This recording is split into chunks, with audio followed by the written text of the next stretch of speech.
Estimados estudiantes de la carrera Ingeniería de Sistemas,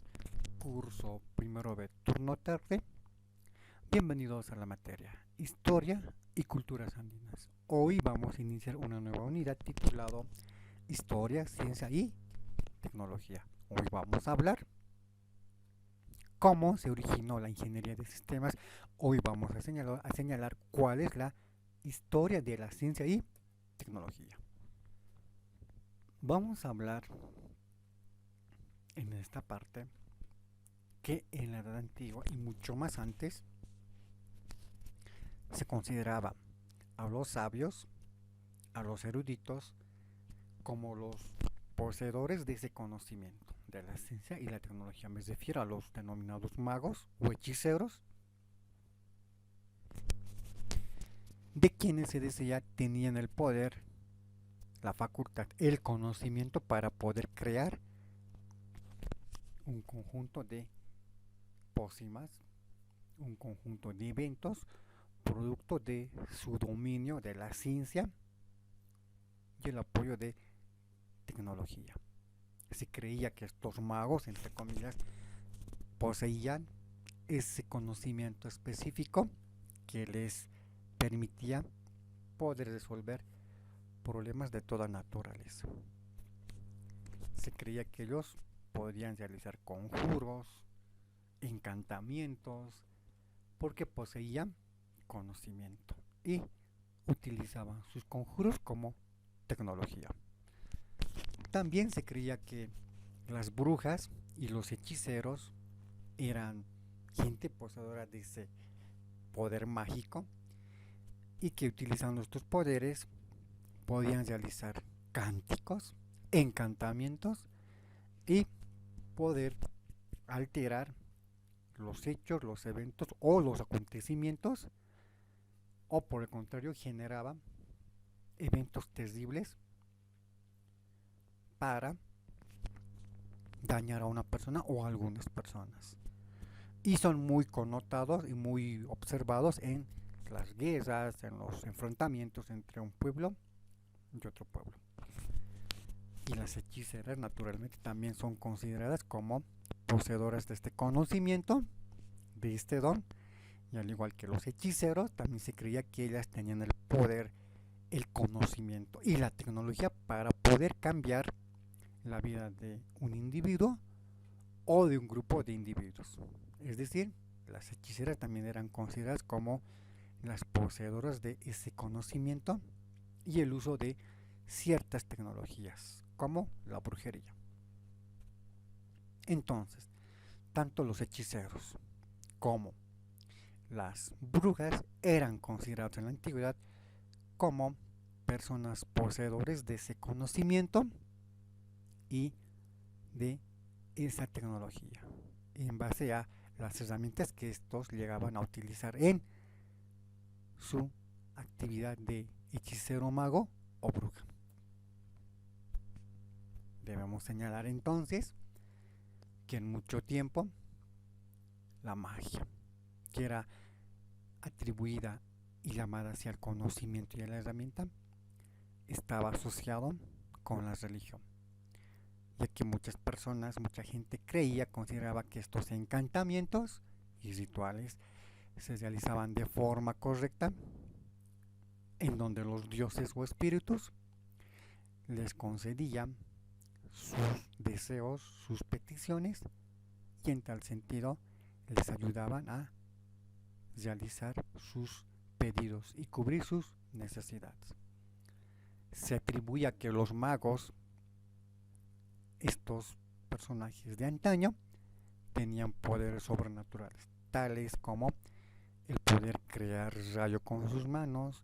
el poder viajar en el tiempo, poder viajar de un sitio a otro sitio, poder viajar a otras dimensiones, ya que este mago, entre comillas, tenía ese conocimiento y lo más importante, conocía un conjunto de conocimientos, una gran ciencia de magia, y utilizando algunas herramientas tecnológicas podía generar todo ese conjunto de fenómenos, los cuales se dice que los magos llegaron a realizar en la antigüedad. Los primeros sacerdotes eran considerados magos religiosos, aunque en otras culturas son denominados chamanes, ya que los antiguos cazadores, recolectores, pescadores y demás habrían llegado a acudir a estos chamanes para que les ayudaran en su ardua faena de poder cazar, pescar y recolectar diferentes alimentos. Y en ese sentido los chamanes van a iniciar su aparición como personas con un amplio conocimiento, aunque la mayoría se asumía que estas personas tenían un amplio conocimiento sobre las plantas naturales que existen en nuestro entorno. Podríamos compararnos con los callahuayas de nuestro entorno, quienes tienen un amplio conocimiento sobre las plantas, y en ese sentido los grandes sacerdotes habrían llegado a tener ese amplio conocimiento acerca de las plantas, los denominados chamanes. Chamanes que utilizaban un conjunto de plantas para poder eliminar las diferentes dolencias que toda persona lo va a suceder a lo largo de su vida. Dolencias producto de un golpe, producto de una cortadura, producto de una fractura de hueso, tal vez, o de una fisura, a raíz de algún conflicto, alguna pelea, tal vez con otro individuo, o producto de alguna caída, persiguiendo a un animal para cazar. Entonces los chamanes tenían esa misión de poder calmar esas dolencias o de poder curar enfermedades como tal. En algunos textos se ha tratado de identificar a los chamanes, a los magos, como ese personaje que tiene el don, la facultad de poder controlar fenómenos como el rayo, como el trueno, y de poder realizar eventos, como se ven en algunas escenas de ciencia ficción, donde se le visualiza al mago, al hechicero o a la bruja con dones, con capacidades inhumanas o metahumanas o anormales de poder cambiar el ciclo normal de cualquier momento. Así lo plasma algunos textos. Sin embargo, en la realidad, estos magos o estos chamanes como tal se limitaban a realizar un conjunto de temas relacionados con la utilización de las plantas medicinales, eventos relacionados con el buen augurio de una familia, ya que se considera que los chamanes tienen ese contacto con los espíritus y a partir de esto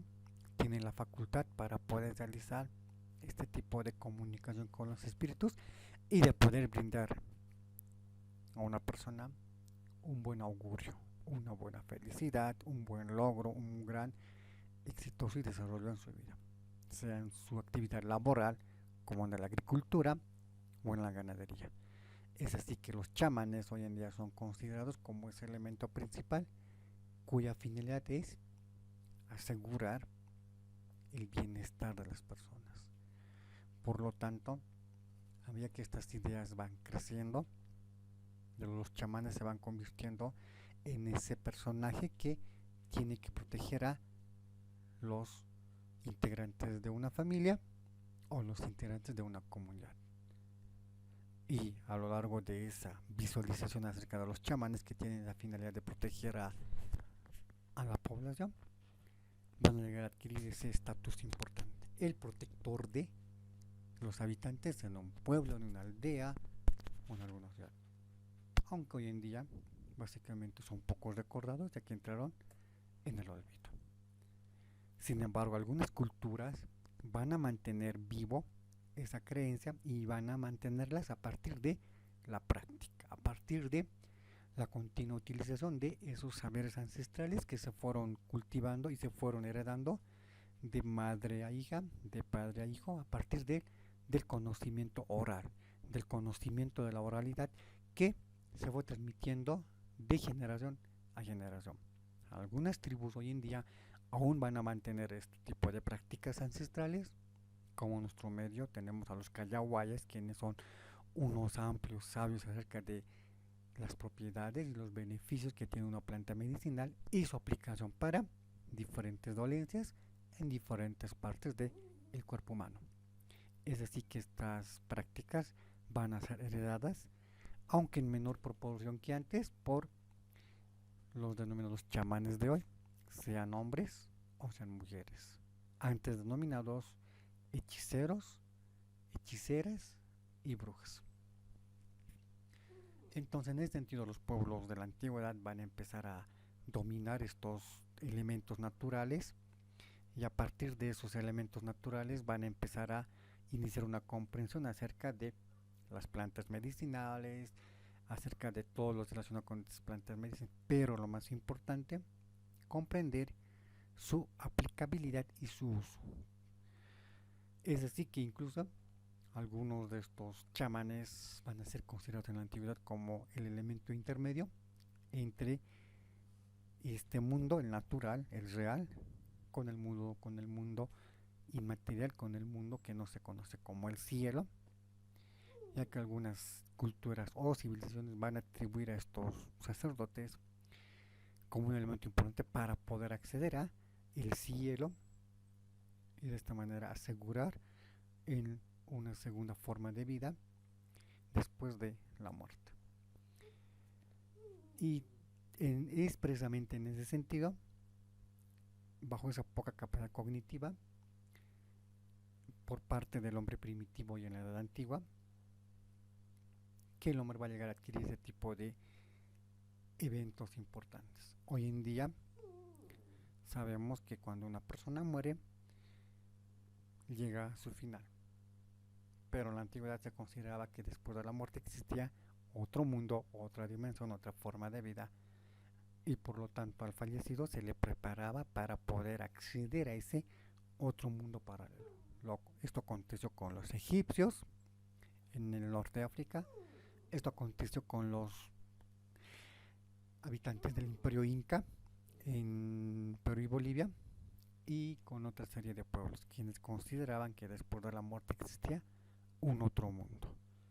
Y en ese sentido, las ceremonias fueron diseñadas para que el difunto, ya sin vida, llegase al otro mundo a partir de un conjunto de prácticas, como el ritual de la momificación, que fue muy practicado en Egipto y en lugares como el Tahuantinsuyo, para mostrar que después de la vida hay otro mundo. Sin embargo, a partir de algunas imágenes también podemos interpretar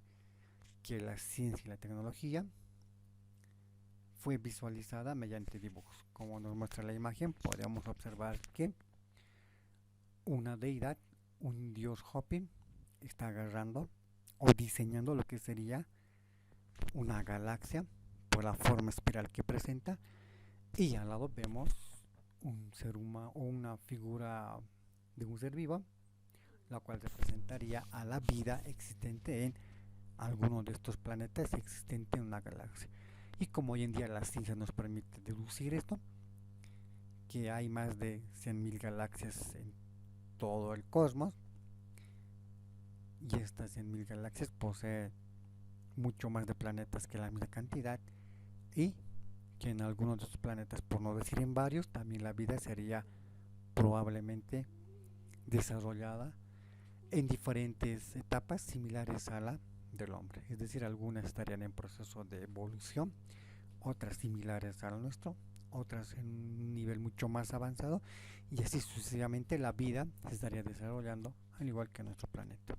Una forma de entender que esta cultura llegó a tener un amplio conocimiento, y la cual hoy en día es un legado que nos permite hacer ese tipo de análisis, entre otros. Bueno, en esencia debemos señalar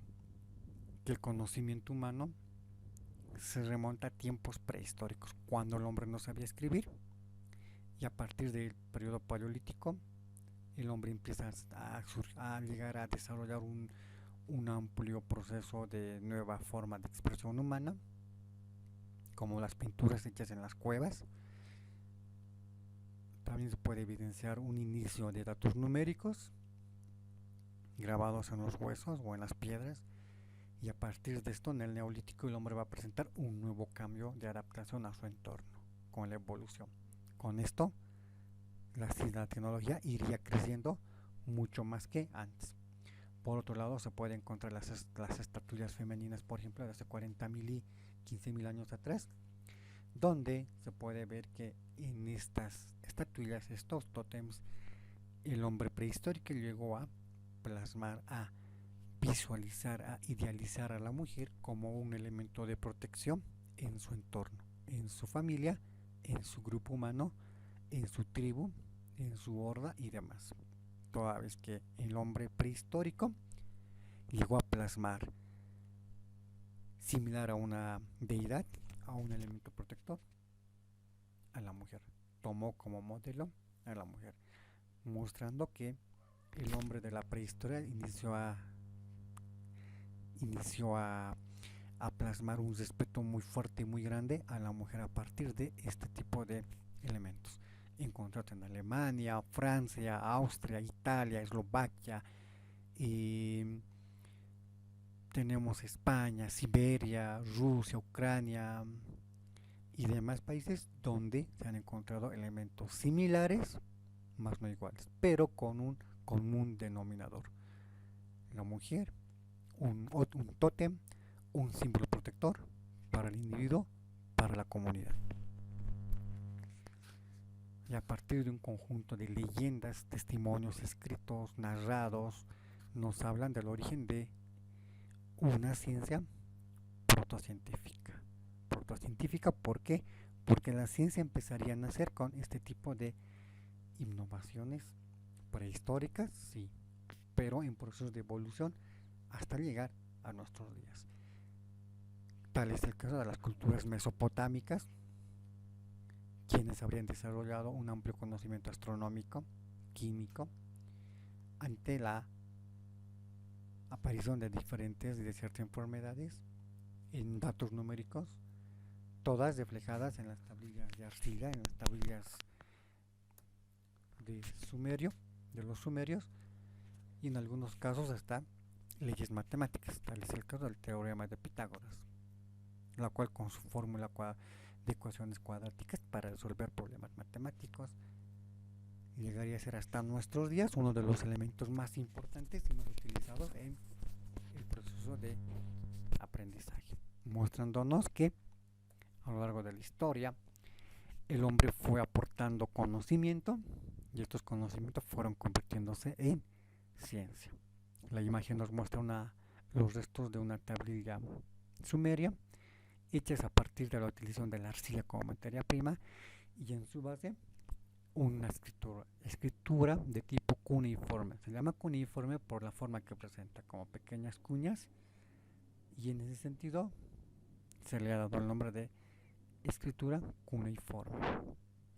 Esta naturalmente es propia y es aplicada y interpretada por ese conjunto de conocimiento como la que poseen los lingüistas de la cultura babilónica sumeria. Sin embargo, esto nos muestra que ya ellos, los sumerios, también desarrollaron un alto grado de conocimiento, un alto grado de